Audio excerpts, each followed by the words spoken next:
Hello, and welcome to another lecture for Unit 7, our unit on moles.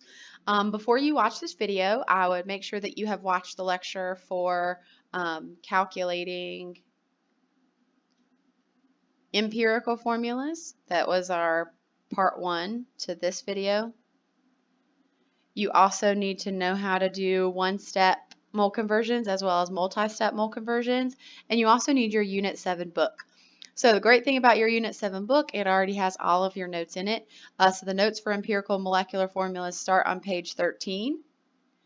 But specifically for notes for molecular formulas that we're focusing on in this lecture, I need you to open up to page 15. Okay? So if you would, go ahead and read page 15, especially the section that says calculating molecular formulas. Those are where the steps are that are located so that you can follow along with those steps. I'm going to summarize them on the next slide. So go ahead and pause the video, read that middle section on page 15, and then resume.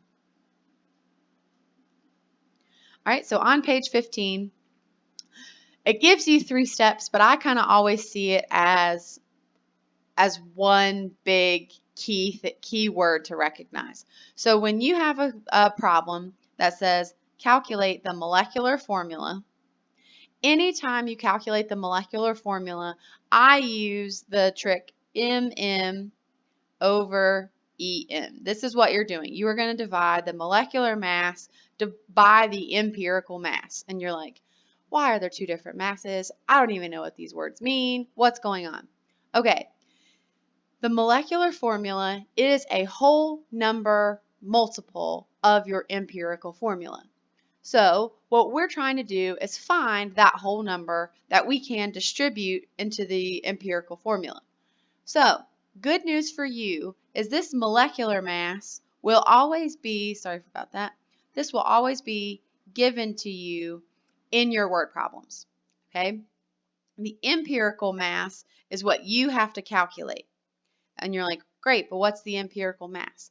That's just another way of saying molar mass. So you are calculating the molar mass of the empirical formula. Okay, we learned in the last lecture that I talked on that an empirical formula is a simplified chemical formula. And so you're just going to find the molar mass of that. That's no big deal. You guys learned how to calculate molar mass on page 1 of your unit book. Okay, where molecular formula problems can get a little tricky is you might actually have to go back and follow all of the notes that we covered on page 14 and in the first lecture before you can even plug into this little formula. So the whole big key about a calculated molecular formula is MM over EM. You are given this value, but you have to work for this value. You might even have to work to find your empirical formula. Okay, so I want you to look at number 3 on page 17. And number 3 on page 17 is another one of those problems that I most likely assigned for you to do as in class or classwork or homework. But I'm going to go ahead and work it here on this lecture just so that you have plenty of room in your unit book to work it with me. Okay, so page 3 on number 3 on page 17 says a common organic solvent has an empirical formula of CH and a molecular mass of 78 grams per mole. Calculate the molecular formula for this compound. So my brain, anytime the instructions very clearly say calculate the molecular formula, I know I need this piece, MM over EM. And so now I'm just going to evaluate what was given to me in the problem for me to calculate MM over EM. So as I read the first sentence, a common organic solvent has an empirical formula of CH, and a molecular mass. That's my MM. So I have 78 as my numerator. And now this EM is just the mass of the empirical formula. Thankfully, this problem gave me my empirical formula. That's CH. So my empirical formula is CH, and I'm going to find the mass of that. So 1 times 12.01, 1 times 1.01, I'll add that all together, and that gives me that sorry my slide keeps flipping back and forth, you guys. Technical difficulties that I don't know what I'm doing wrong to fix it. Anywho, 13.02 grams per mole is what I get as the empirical mass of CH. This is my denominator. So I'm just going to take this, plug it back in. So, sorry again. 78 divided by 13.02 gives me 5.9907. And as we learned last lecture, this is 6. So what I'm going to do now is I'm going to take this 6 and I'm going to distribute it into my chemical formula. That's my whole number multiple. So my molecular formula and the entire answer to this question is C6H6. Okay, I read the problem. It told me I needed to find a molecular formula, so I know this is my key to success. Okay, from there, I organized what was given to me in the problem. I found a whole number and I distributed it. So let's look at number 4 on page 17 next. Number 4 says, a gas was qualitatively analyzed and found to contain only the elements nitrogen and oxygen. The compound was further analyzed and it was determined the gas was composed of 30.43% nitrogen. Given that the molecular mass of the compound is 92 grams per mole, calculate the molecular formula.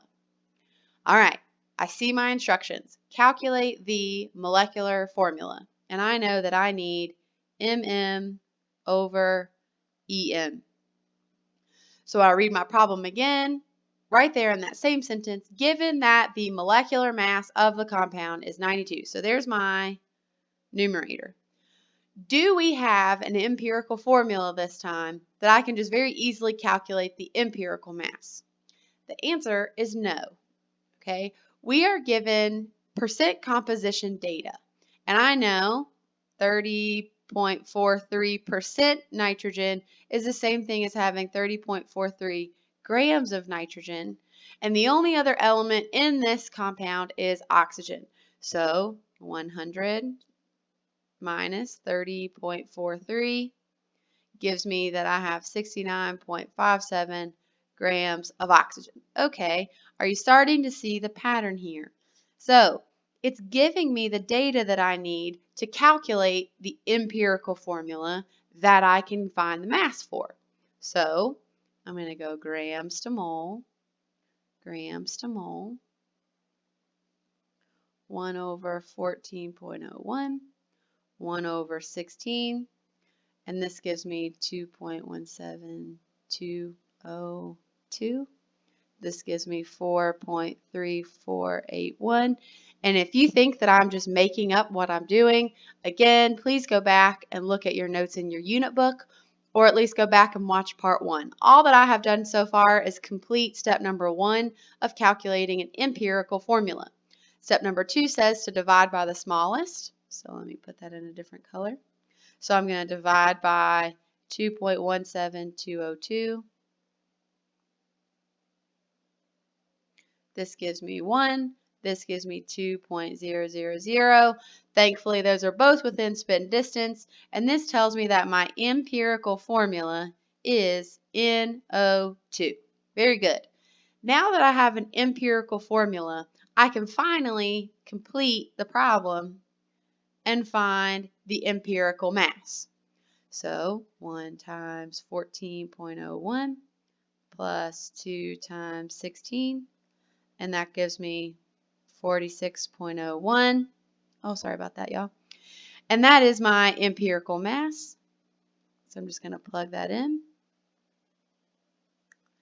92 divided by 46.01 is 2. And so that is my whole number that I'm going to distribute into my molecular formula.